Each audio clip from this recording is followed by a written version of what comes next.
just a tonal fretless music. banjo? I'll send the link. Hold on. Thank you. Try and find it. Oh, Joey, you might appreciate this. Let me see if I can. I'm going to throw a picture of it in the Discord. Lucy made me a. She glass blew this glass for me. Wow. Here we go. Yeah, I know. It's like, it's just really cool because it's got like bubbles in there and everything. It's cool. I think it's cool. There you go, Joy. That is Send pretty it to you. cool. So many lights. What the heck?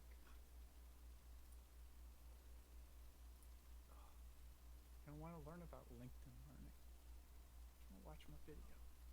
Hey, we might Origin. What? ad block. But But I don't know. supporting the creators. Yeah. Yeah, that's true. I disabled mine and forgot to turn it on not long, like just till today. Oh, hey Jared, how you doing? Hey, good. How are you? Good. Hey, you get a shout out in this lecture. You'll see why. You shall see why. Oh man. It has to do with Spotify. Oh no. Oh, Megan's in here. Hi, Megan. Hi, Megan. She's just chilling. Hey, Luke. Hi, Luke. Hi, Seth. It's like they were almost like just talking to each other like 2 hours ago. Yeah, No, I would never talk to Luke. for better or worse. All right. Who wants to get started? I'm sure everybody has a life, so they've got stuff to get to. Debatable. Yeah, well, Yes. we're probably going to play Bed Wars after this, so there's that to get to. And not start on your lab? No, I'm actually going to do DiffyQ homework. Oh. Yeah. That's gross. Okay. Actually, we're covering Laplace transforms this week. Well, that's the first lesson anyways, and then inverse Laplace transforms is the second one, which I taught myself how to do. Well, Dr. King kind of taught us how to do in Signals already, so it's like, oh, I got this already.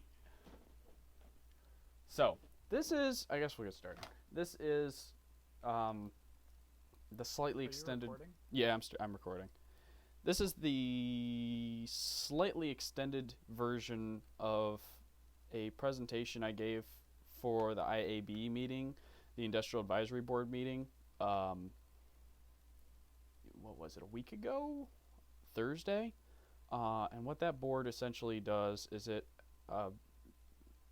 helps the university figure out how they can better produce students that are gonna be capable. Like they're what industry is looking for. So some of the stuff was really interesting that came out of it. Particularly, what I found interesting was Dr. Thomas's talking about the potential for a purely computer science degree, maybe coming to the University of Toledo. That's just something that they're currently looking into. But mostly what I did during that presentation was kind of introduce ACM and talk about a lot of the things that we've done. I kind of expected more freshmen today, so I might skip over some of the stuff that I was going to target towards them. But I kind of went over some of the projects that we've done in the past, and then the main point I wanted to get to in the IAB meeting, which I didn't really have an opportunity for, was how creating a life plan will increase the productivity of those in the workforce and potentially students. It increases the probability that they're going to graduate. And this presentation is kind of based off of a talk given by a clinical psychologist named Dr. Jordan B. Peterson, who's written a book called 12 Rules for Life. And so he's got a lot of different podcasts that I've listened to, and this was just one that kind of stuck out for me. And everything's going to be linked in the sources slide at the end. So, so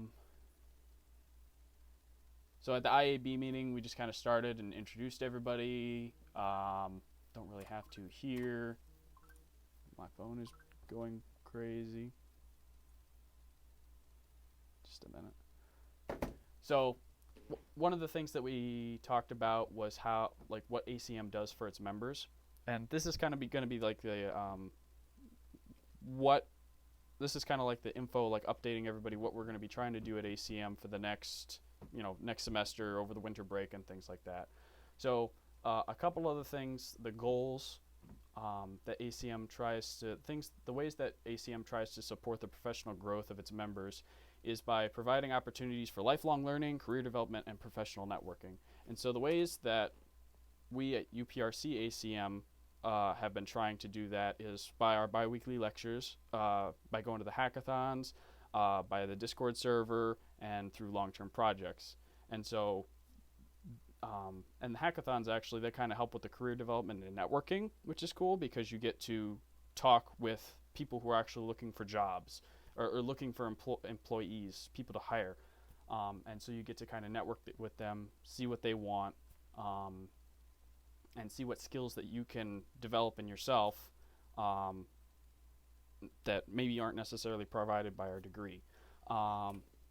So what we're looking to do over the break and next semester is we want to keep on doing development on our website. One of the ideas that we had was we wanted to do sensor integration with WebSockets with the website.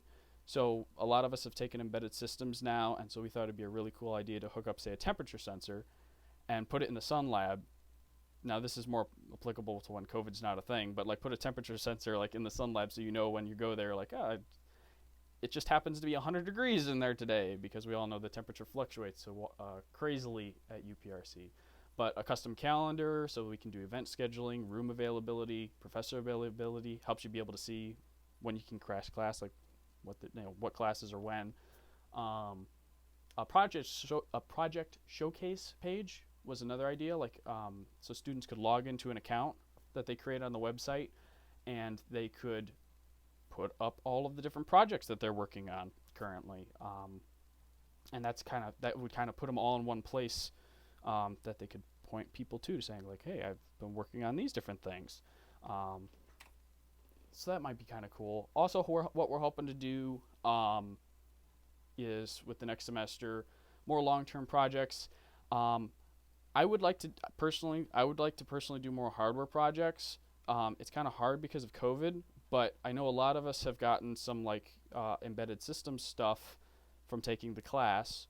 And so, and also like if you buy yourself like an Arduino kit, they're cheap ones, they're like $30. So hopefully that's a thing we'll be able to start doing in the future pretty soon here. And the other thing when I was going to talk about in the announcement section was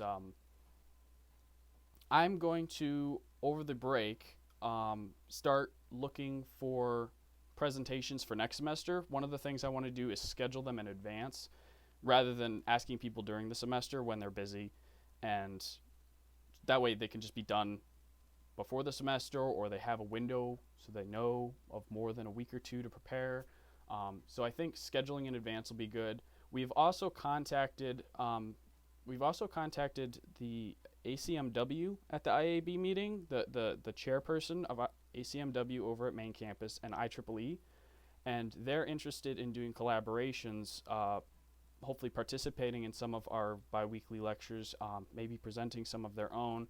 So I shot them an email today, and they're currently undergoing like elections and transition, but so it might not necessarily be this board that we're going to be communicating with, but hopefully we'll be able to meet with them pretty soon to set up some collaborations for next semester, which would be really cool. Next, I was going to mention next semester, I'm going to be out of state on co-op, but I don't think that'll affect my ability to, help out at ACM because everything's virtual anyways. In addition to that, elections will be coming up in April. Please consider running. I'm going to start reaching out to people to try to get them more involved. That way we have a new board to hand ACM off to, because I know some of our officers are going to be graduating in less than a year. So I think that's going to be something we're going to have to do soon.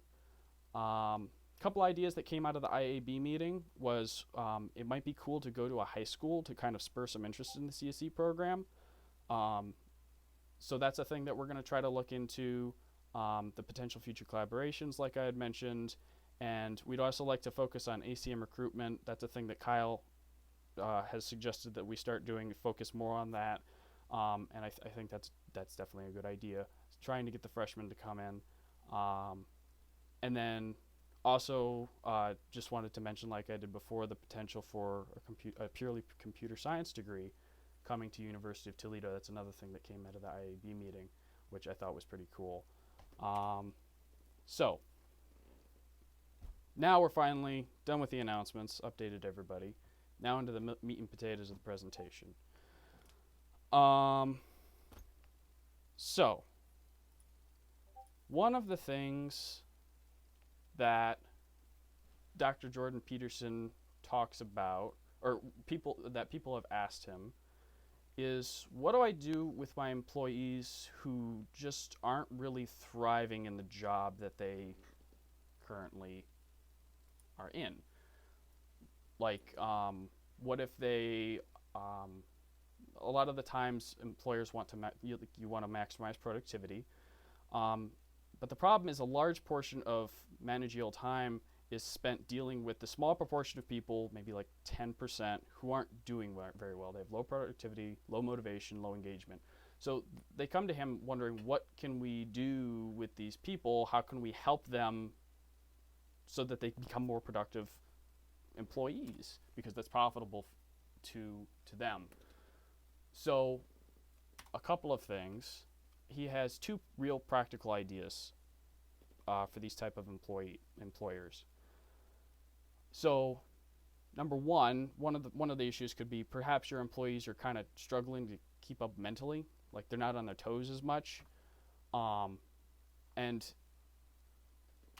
this can be kind of related to the question of IQ. We don't really know how to raise IQ. We know how to lower it, but you can't really necessarily raise your IQ, contrary to what some of like the brain games programs suggest. What does happen is you get better at those particular games, right? But you're not actually raising your IQ. Now, education, that raises verbal IQ, and that's a score that is used to measure acquired knowledge, verbal reasoning, attention to verbal materials. But really, like the general blanket IQ, that's a thing that you normally can't raise it, but it can definitely go down. In particular, as you get older, your fluid IQ, which is the central ability to utilize abstractions, to generate them, to manipulate them, it declines as you get older. And so one of the solutions actually to this problem is actually exercise. And that's kind of contrary to what you would think, right? Like, you would think I should study or some sort of brain exercises or something, but no, it's how do you get smarter? Go lift some weights. Well, that's because your brain is a muscle, right? And it requires blood flow and nutrients. And as you get older, if you don't exercise enough, then you're not getting the proper nutrients to your brain that it needs to function. And so what I've particularly taken up doing lately this semester is I'll get up, and for the first half hour, I'll just do push-ups, pull-ups, whatever. I've got a certain set, nothing crazy, because otherwise I'm just not going to want to do it. It doesn't take too much time.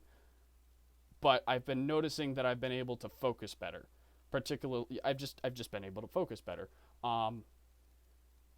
which is kind of cool. But particularly, one of the particular examples that he cited was that if you're somebody who's like 50 years old, you can apparently restore your cognitive ability to about the level it was when you were 30 years old if you engage in relatively rigorous exercise on a regular schedule, which is kind of cool. So being active is important to your ability to be focused, to be able to maintain your fluid IQ so that it does not go down. And so yeah, that's one way, depending on what the particular issues that the employee is having, can help. The other thing would be, for example, if they have low motivation.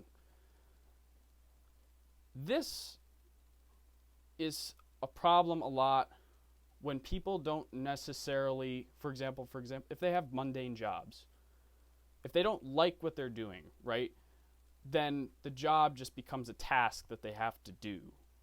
Why am I here? Why am I doing this? This is stupid, whatever. But mundane jobs, like, they have to be done. There's a lot of mundane jobs. So one of the questions is that you can ask is, if you set yourself goals, does that make you a better, more productive, profitable employee, or a more successful student in our case? And the answer is yes, because you have a goal that you're aiming for. But so long as it's a goal that you actually desire to have, and you actually are willing to work for and sacrifice for, then it will help you. It gives you an aim for, and it'll help you be more productive, right?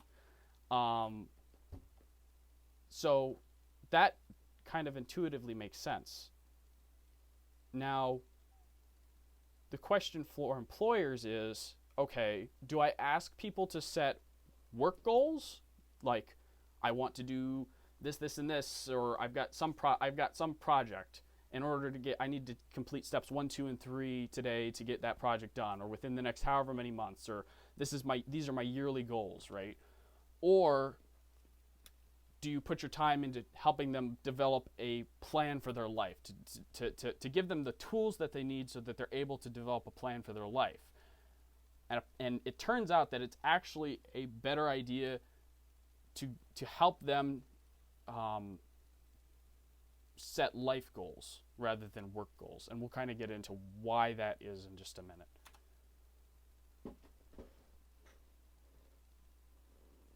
So you can kind of ask yourself the question, and I kind of asked that already, like, what motivates you to be productive? So, well, you're kind of you're motivated if you have something worthwhile to do, right? Say you have a life and you're actually committed to it, and you think it's worth committing to. But the top thing is, like, you have to have a life. You have to want a life. You have to have a goal. Then that's the thing you're going to aim for. Okay. When you set those goals within that life, the secondary thing is that you have to work, because you have to generate the resources so that you can have the life, right? So if you're going to have the life and you're aiming at something you find meaningful and useful, then your work is kind of facilitating that in some way. And your work becomes of the whole enterprise of your life, and so that's what makes you motivated. So the important thing is that the person gets to choose what they want to do with their life. They choose what is meaningful to them. It has to be a thing that you set the goals that you actually want. You actually have to, it has to be a thing that you're going to sacrifice and work for and really actually want that. And then so the work becomes a facilitator of that. It becomes part of the worthwhile enterprise of your life, as Dr. Peterson puts it. It gives you a reason to get up in the morning and put your best foot forward. So, with regard to the mundane job, say you have one of those. Why should you commit to that? Well, because it's serving a higher order purpose. But you have to have the higher order purpose before that's the case. People have to have a clear, defined vision for their life, so that otherwise you lose sight of kind of what you're doing, and the motivation disappears. A lot of the times what people will do is they'll set kind of vague goals that they don't clearly define, and be like, yeah, I want to be a nurse or something. Well, that's great. You have a whole sentence there to describe what you want to do with your life. It's not going to serve you as well as a specific goal. That's why everybody talks about 5-year plans and where I want to be in 2 or 5 or 5 years. So what happens, like biologically, when you set a goal that is worthwhile, the systems that produce positive emotion, like your dopamine regulators, what will happen is the world kind of transforms around that goal so that everything else becomes related to that goal. Everything that isn't relevant to the goal, then you're not going to see that. And then everything that is relevant either becomes a facilitator towards that goal or an obstacle. So that's why you need to, very specifically define the goal. Then when you see you're making progress towards the goal, the systems that produce positive emotion kick in, and that's how you become meaningfully engaged in the world that you're building, that you're going forth in, that the life that you're building for yourself. So that you set the goal arranges the world, and then when you see yourself moving towards that goal, it produces a sense of engagement and meaning. So one of the things that he developed to kind of assist in this whole idea of planning out your life, it's a program called the self-authoring program. And what it kind of does is it asks you questions along these 7 different dimensions, I guess you could say it. And it helps you kind of figure out where you're heading and how you're going to, helps you figure out what your goals are and how you're going to do it.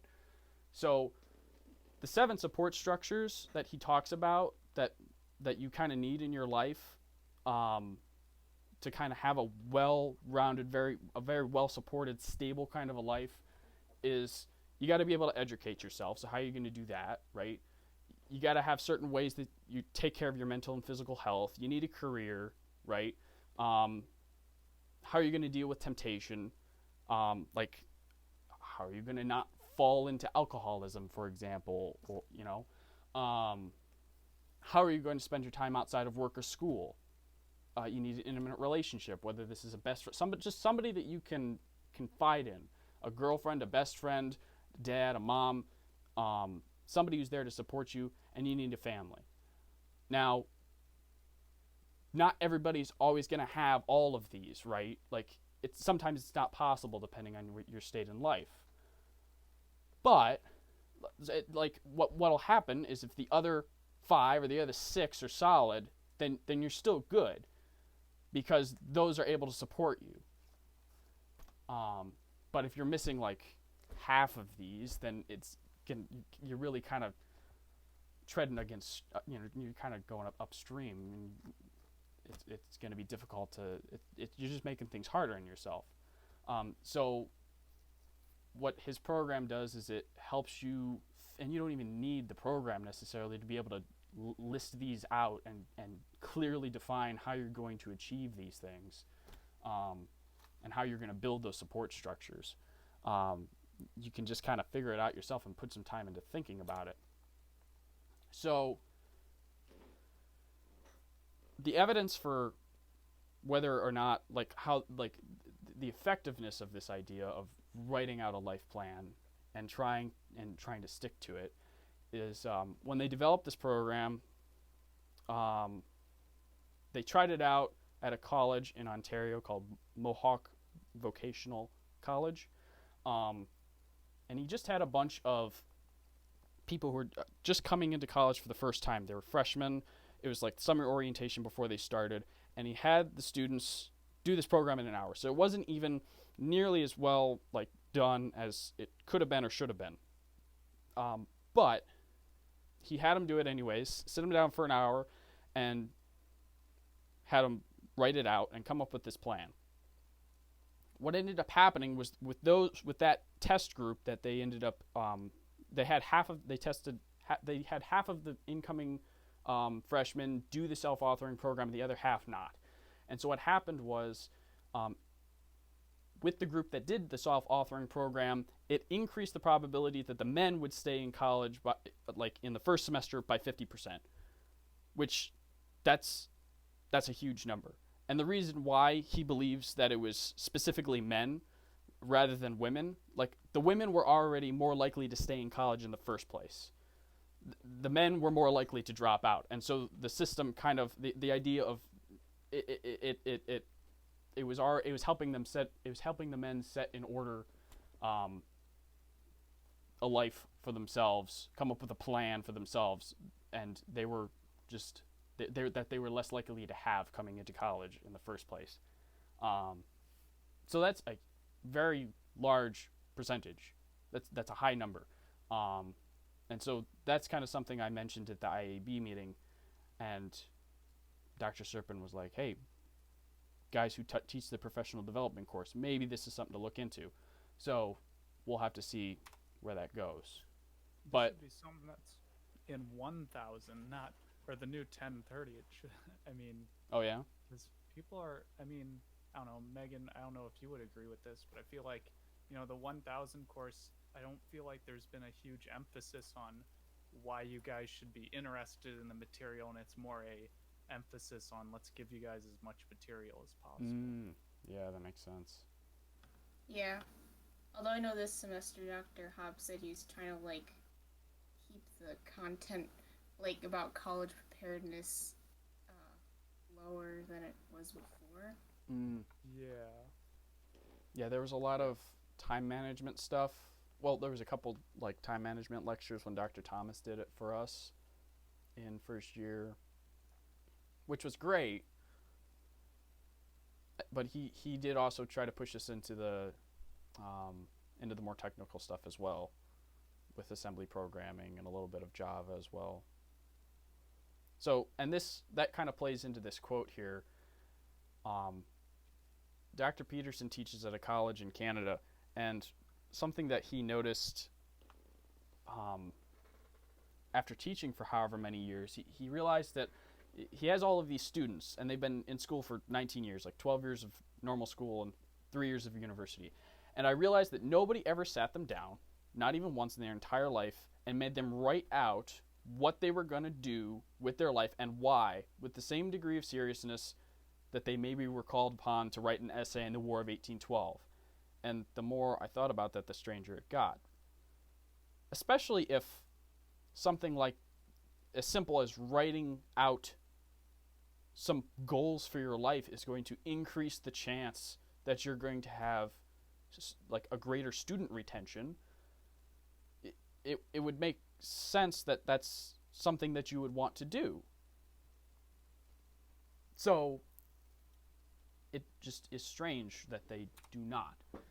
And so I guess the main point to kind of wrap all this up,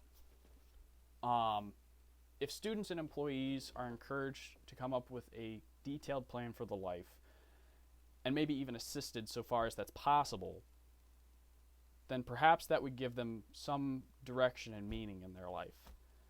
And with that greater direction and meaning, then perhaps graduation rates, student success, and employee productivity would increase. As Dr. Peterson has said, and I'm paraphrasing very, very much, everybody has a story, and you better figure out what yours is, because it could very well be a tragedy. But you have the ability to take the reins and make your life what you want it to be. So be the protagonist in your own story. And with that, that's my presentation. And there's a lot. He presents all of the stuff that I did much better, of course, because he's thought about it for 30 years and has written books about it. So I highly recommend any of his podcasts, or his book, 12 Rules for Life, which I'm currently going through. It's going to be one of my goals to make it through by the end of the Christmas season. So, and with that, I guess I'll open up to any questions or discussion that you guys want to have.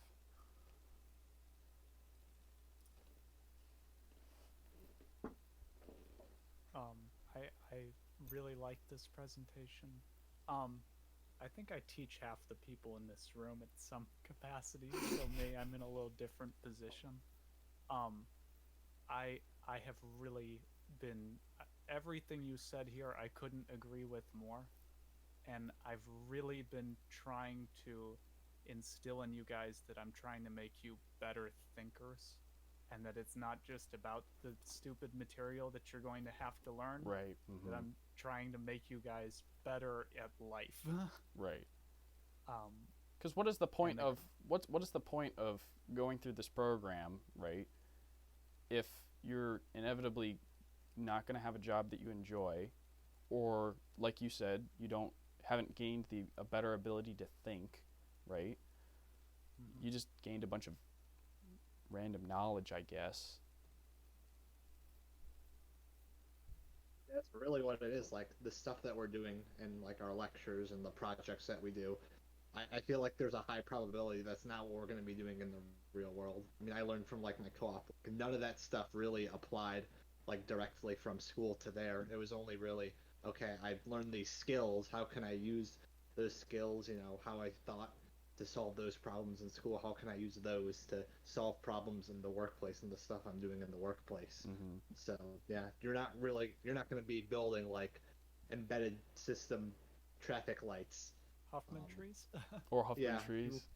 Yeah, you won't be writing a zipping program or whatever, but you use those skills that you use to, solve those problems to Right. The solve problems. problems in the workplace. Right. The problem solving skills like that. That's going to be the most valuable thing that you take from college. I think is your ability to think and to present your ideas in a way that makes sense, that other people can understand, so that you can effectively do your job, I guess. I mean, Especially like with how much this field is going to grow when we're in the workplace and beyond. We're going to need to be able to, pick things up on the fly to be able to learn new things. It's not just going to stay the same. So to be able to solve those problems, to be able to think, learn new things, just simply remembering and trying to like stuff in your brain random projects that we did isn't going to really help too much right, if you don't actually try to think about how you solve those problems. right. And like another thing, this is all kind of related to having a well-rounded life, kind of. It kind of goes back to those 7 support structures, right? Like that, like making sure that you have these 7 support structures is a good step towards making sure that you have a well-rounded life, which inevitably will make you a more happy person, a more happy employee, a more productive employee, and that's what employers want. I think a problem that I've had through a lot of my college experience is I would white knuckle my way through a lot of the semesters, where I thought if I would just throw a bunch of time at stuff, or give off the appearance of working really hard, that was what I needed to do to make it through college. But like staying up till 5 a.m. doesn't mean that you're a hard worker. It just means that you're working stupidly. And that's one of the things that I've learned is I had bad time management, and I didn't have the discipline to say, okay, it's now 10 o'clock at night. Anything I do past now is going to be not productive. I'm not going to be as productive as if I would just go to bed, wake up tomorrow, and hit it again. And so this semester I've tried to introduce a routine. That's another thing that he's talked about, that Dr. Peterson talks about a lot, is the importance of a routine. Set a time for yourself to get up every morning. Don't waver from it, because then your day just becomes sloppy and you're not going to be as effective. Like you're starting off with not even a solid foundation. So that's what I've been trying to do this semester. Is I've been getting up at a relatively consistent time. I need to get better, but and I have my morning routine where I'll do my exercises. I'll go for a walk, and then I'll sit down for my first study session and go till like class at 1 o'clock. Break for lunch, whatever, and then study some more. And then I try to be done for the most part by 9 o'clock. Have some human interaction, which has been nice. And also, like, Sundays are kind of a slow day for me. I'll spend time with my family. I'll spend time with my girlfriend, like, and so I've been, Way to rub it in. yeah, I've Sorry. been, I've been, my now there's a little bit of a growing, like some growing pains to learning this, going from somebody who's been white knuckling everything for my entire college career to trying to be a more regimented person. Like, my grades have suffered a little bit because sometimes I am used to letting things go off to the last minute, or just used to always being behind, but I'm a lot happier than this semester than I have been all the other semesters. And I credit some of that to the fact of having a routine and trying to button down some of these support structures as well. So it's not perfect, but I thought I would share something that's been helping me a lot. So, and something like it's a thing that I'm interested in. So highly recommend. Like, like you were saying, Josh, like if you simply just obsess over like I need to get all this work done, I need to get good grades, and that's all you're focused on. Those grades, they're not going to be there forever. I mean, obviously, Right. at least for me, at least I think it's important to get respectable grades. Right. But at the end of the day, grades are only going to last till you're in college. Everything else is going to be there for the rest of your life. You have those relationships. Taking care of your mental and physical health, that's like a lifelong thing. Right. So if you're not focusing on those things and you're only focusing on one thing, you're not going to really be happy. Right. I mean, maybe you will. I don't know. But from my experiences, having a balance is always good. I add into like exercise help with thinking. I know music supposedly helps a lot, or playing music helps your brain. Yeah. Big IQ. That's what I've heard as well. Joey would know that because he plays banjo and guitar. Yes. Yes. Must be why he's so smart. He plays banjo and guitar. There you go. What the heck? I wouldn't say it's made me smarter, but it's definitely made me happier playing an instrument. So. Oh yeah. Oh yeah. Oh yeah. I would Yeah. believe that. 1000%. Well, especially playing an instrument helps you like think. Well, I guess you can't really multitask, but it helps you think through a bunch of things at the same time. So I do also sort of blame music for when my brain is like overflowed with so much. Yeah, it kind of gives you some downtime, I guess, where you can think and it clears your head a little bit. Is that kind of what you mean? Well, yeah, it does. It is supposed to help with that. I guess I don't know. because when you play music, you're like focusing on a bunch of different things at the same time, which is cool. Yeah. But sometimes you just want to focus on one thing, but you can't.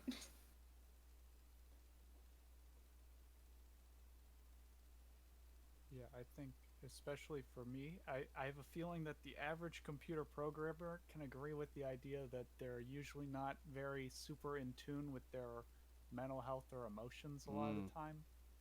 And so, at least for me, it's been something that's very soothing, and you can do that sort of inward look on yourself while you're playing music and, channel some of those emotions, which while I might write my code with like, annoying comments or something, it's not nearly as nice or as enjoyable as playing music.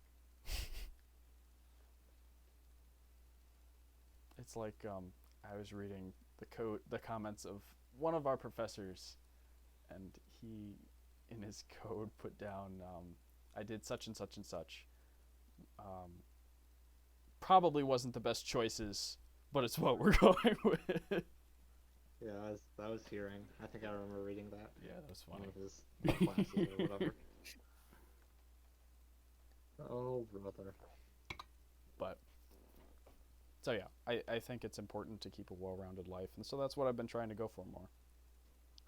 And like Luke said, like especially like you're not like it's important to foster the relationships as well that you have in your life. Like my brother, how old is he? 14. He was probably 10 when I went into college, maybe even 9 because I started in a high school, and he's like 14, 15 now. Like I missed a lot. I missed a lot. So I don't know. That's another one of the reasons why I've been trying to do this. So he'll be there after you graduate. Huh? He'll be there after you graduate, so like, might as well. Same thing. My brother's 15 too. Your son? Yeah, my son. That's right. My son. Boy, My son. that's such an inside joke. Oh, brother. That's a deep inside joke. Well, when COVID is over, I'm bringing my son to the college. It'll probably be for senior design, since we have Hobbs, or I have Hobbs. So. That'll be awesome. When was the last time you brought him? Architecture, I think? Did I bring him for one of my class? I think I did. I think you did. Yeah. That was amazing. He came to class one day. I brought in both of my siblings. You brought your sister? I brought my sister to I think I brought her to stats. I think I met her. Yeah, I think I remember meeting her once. Yeah. I brought her to stats. All right. Well, thank you guys for showing up today. This lecture was brought to you by Raid Shadow Legends. Join us again next time. We're probably not gonna have we're not gonna have a meeting in 2 weeks because that'll be Thanksgiving.